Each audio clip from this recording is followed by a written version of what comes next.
Ladies and gentlemen, a new bill proposed in Oregon would create a sanctuary state for animals, radically transforming how animals are treated across the state. Now, the language is all about eliminating animal abuse, which sounds good, right? But the subtlety is that all animal agriculture has been redefined as abusive. All references to good husbandry practices are eliminated. You can read down here.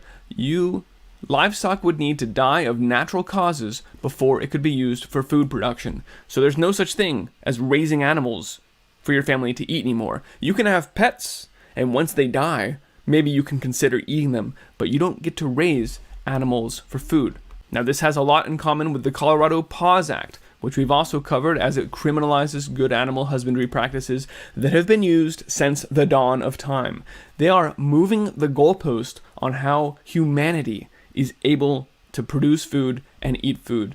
And this completely aligns with the Biden administration's new net zero goals that were announced yesterday, cutting out meat for a lot of people in order to get us to a carbon neutral place. And this moving of the goalposts for food production is happening across the board. Recall also the California law that says any pork sold in the state, not just raised in the state, but anyone who wants that market, anyone who even wants to be able to sell product in California, has to afford their pigs 24 square feet of living space each.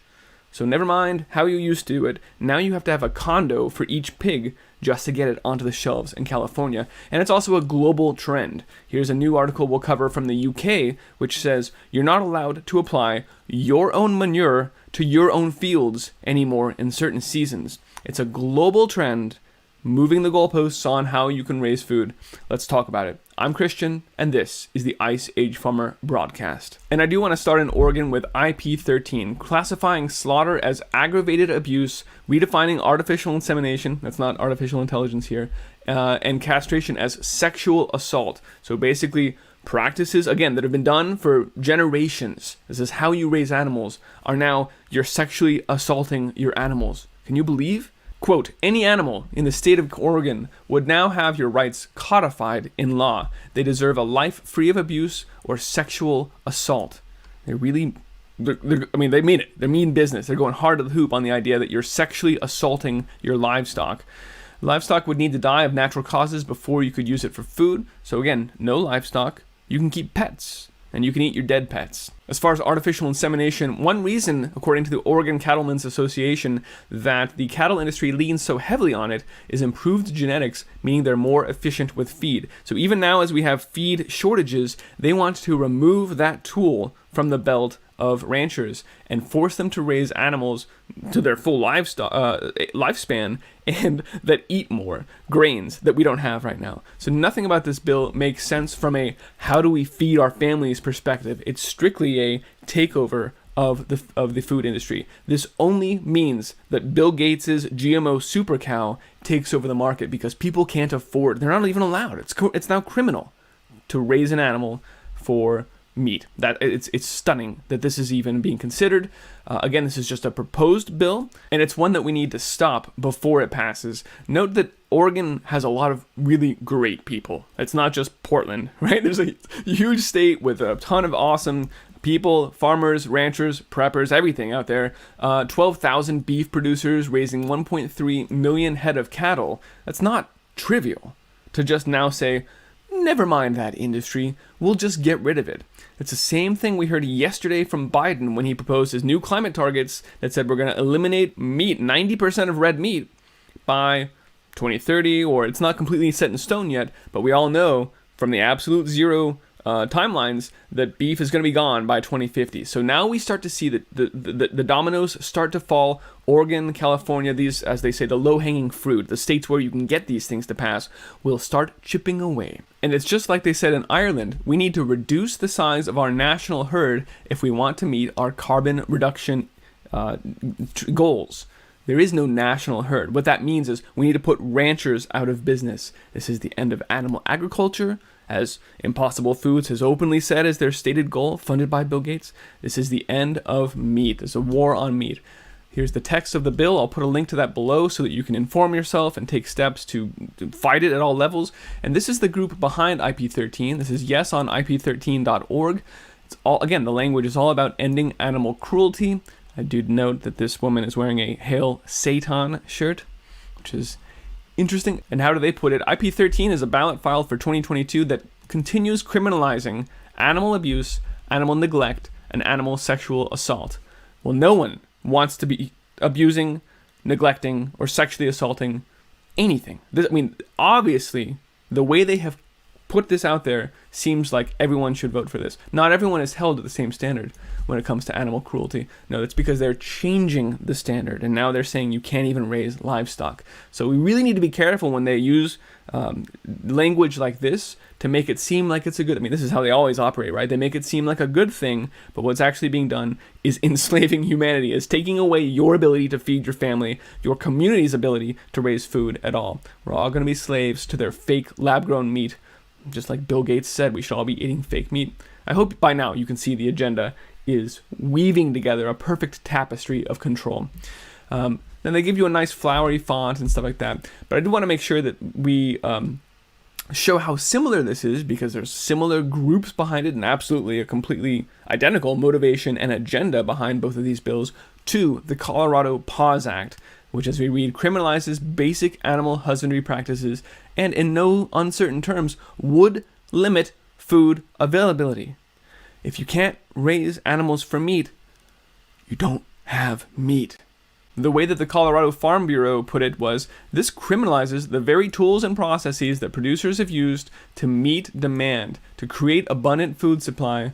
No, we're not doing that anymore. We're moving people off of real food and on to fake food, drastically reducing the supply, because you have to keep animals around for years now before they die of natural causes, and of course increasing then the price, not just because the supply falls, but because you've been feeding these animals thousands of dollars worth of food to keep them alive the entire time. So this is clearly a weapon in the war on meat. We're being regulated out of existence. But this isn't just happening in the US. In the UK, DEFRA, who is the same government bureaucracy walking around gassing people's chickens because of bird flu, it's a different topic, has now indicated that they will start enforcing their farming rules for water regulations, a 2018 set of suggested methods for handling water runoff and manure applications on farms, but they're now giving teeth to the bill. They're now adding enforcement. As one farmer put it, what was advisory today becomes handcuffs tomorrow.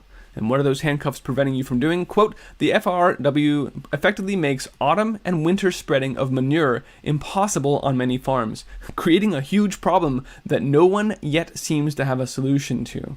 If you're not growing crops in the winter, which in the UK especially you're not going to be growing crops, that means there's no crop need to apply manure, so you're not allowed to spread manure on your farm at all. You're going to have to figure out either how to get rid of it or how to store it until you are growing in the next season. But again, just stepping back, this is ridiculous. This is how these farms have been run since the dawn of time, since before there were nation states. This is how we've run our food production. And now it's being made illegal because farming and ranching is dirty and antiquated and global warming. That is the appeal here. I want to point out that the UK is not the first place to say you can no longer use your own manure on your own land. This has just happened in Australia as well, where manure was reclassified from organic, fertilizer, whatever. It didn't need a classification. Now it has a classification as highly dangerous industrial waste, because animal agriculture is dirty and antiquated. And we need to understand that these things are moving the goalposts, and it's a global thing. It's happening everywhere. Allow me to hasten to add that this is not just animal agriculture. Just a couple weeks ago, we saw the first shot across the bow of even farmers. Leafy greens, in this case, there was an E. coli outbreak on the West Coast where the FDA, in their investigation, actually used regulatory language and said, this outbreak was a reasonably foreseeable hazard. And the reason why was because the leafy greens were grown outdoors, lo and behold, and they were in the vicinity of cattle operations, which, as we just said, they're dirty and dangerous.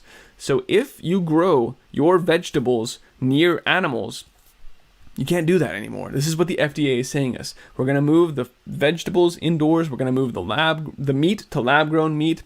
and we're redefining how you are allowed to produce food. We're criminalizing traditional farming and ranching.